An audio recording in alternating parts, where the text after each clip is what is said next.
नमस्कार दोस्तों, आप देख रहे हैं द हिंद 24 न्यूज। मैं हूं आपके साथ आकांक्षा सोनी। चलिए नजर डालते हैं आज की मुख्य खबरों की ओर। Pharmaceutical and medical devices bureau of India (PMBI) department of pharmaceuticals Bharat सरकार के CEO रवि दधीच दानिक्स ने आज महाकुंभ नगर के सेक्टर 7 स्थित कलाग्राम में जन औषधि स्टॉल और अन्य जन औषधि केंद्रों का दौरा किया।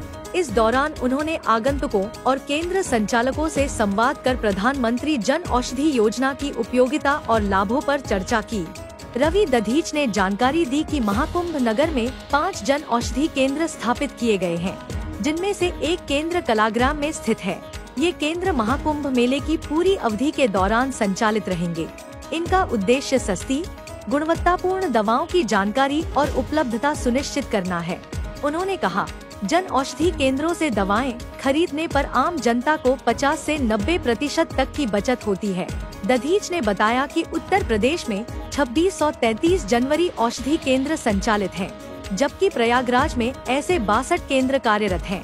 देश भर में जन औषधि योजना के तहत अब तक 15,000 से अधिक केंद्र खोले जा चुके हैं और प्रधानमंत्री नरेंद्र मोदी जी की प्रेरणा से 25,000 केंद्र खोलने का लक्ष्य है।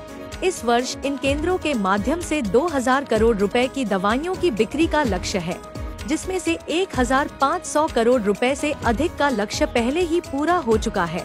उन्होंने महाकुंभ में आए श्रद्धालुओं को पिन कोड आधारित प्रणाली के जरिए निकटतम जन औषधि केंद्र खोजने की प्रक्रिया समझाई और सस्ती दवाओं की उपलब्धता की जानकारी दी। कार्यक्रम के दौरान दधीच ने मीडिया प्रतिनिधियों के सवालों का जवाब दिया और जन औषधि योजना को समर्थन देने के लिए मीडिया का आभार व्यक्त किया। इस अवसर पर PMBI के प्रबंधक गौतम कपूर, सहायक प्रबंधक नितिन सिंह, नोडल अधिकारी मानवेंद्र सिंह चौहान, केंद्र संचालक और आगंतुक उपस्थित रहे। प्रयागराज से महाकुंभ क्षेत्र से सुशांत त्रिपाठी की रिपोर्ट। प्रधानमंत्री भारतीय जन औषधि परियोजना के कुंभ मेला प्रयागराज में कुल 5 स्टॉल लगाए गए हैं, जिसमें से 4 अलग अलग सेक्टर्स में स्थापित हैं और एक उसका जो डिस्प्ले सेंटर है वो कलाग्राम में स्थित है। इन सब का उद्देश्य यही है कि ज़्यादा से ज़्यादा लोगों को जन औषधि परियोजना के बारे में जानकारी मिले और लोग जो जन औषधि की सस्ती और अच्छी दवाइयाँ हैं उनको उपयोग में ला के अपनी बचत कर सकें। इसी मैसेज को कन्वे करने के लिए ये मेला क्षेत्र में मेला प्रशासन के सहयोग से हमने ये स्थापित किए हैं और ये पूरे अवधि के दौरान लगे रहेंगे। मैंने अभी कुछ केंद्र विजिट भी किए जहाँ पर लोगों का इसके प्रति काफ़ी उत्साह है। वो लोग अपनी जानकारी भी प्राप्त कर रहे हैं और उससे कुछ सामान जो उनकी ज़रूरत का है वो भी खरीद रहे हैं। जन औषधि की मांग पूरे देश में निरंतर बढ़ रही है। हम लोग इसको देश में एक तो केंद्रों की संख्या के रूप में देखते हैं, तो इस वर्ष ऑलरेडी हम लोग 15,000 से अधिक केंद्र अभी तक जो है जन औषधि के नेटवर्क में खोले जा चुके हैं।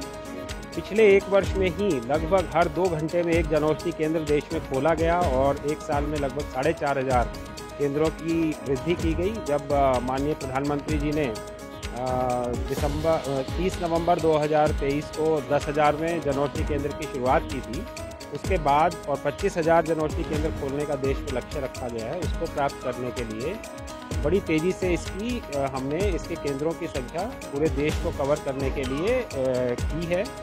दूसरा, इसमें जो सेल्स होनी चाहिए उसका एक टारगेट रखते हैं, तो इस वर्ष का ये उद्देश्य है कि लगभग 2000 करोड़ रुपए की दवाइयाँ जो कि एक कम कीमत पर है वो पूरे इस 1 वर्ष के अंदर बेची जाएं और ऑलरेडी 1500 करोड़ का लक्ष्य हम लोग प्राप्त कर चुके हैं। बाकी बचे हुए 2.5-3 महीने में जो हमारा निर्धारित लक्ष्य है उसको हम अवश्य ही प्राप्त कर लेंगे। और प्रतिदिन जन औषधि केंद्रों पर जो देश में है इसकी पॉपुलैरिटी के कारण 10 से 12 लाख लोग विजिट करते हैं और मेले में भी उसी प्रकार का उत्साह दिख रहा है। ऐसे ही तमाम खबरों के लिए जुड़े रहिए द हिंद 24 न्यूज के साथ।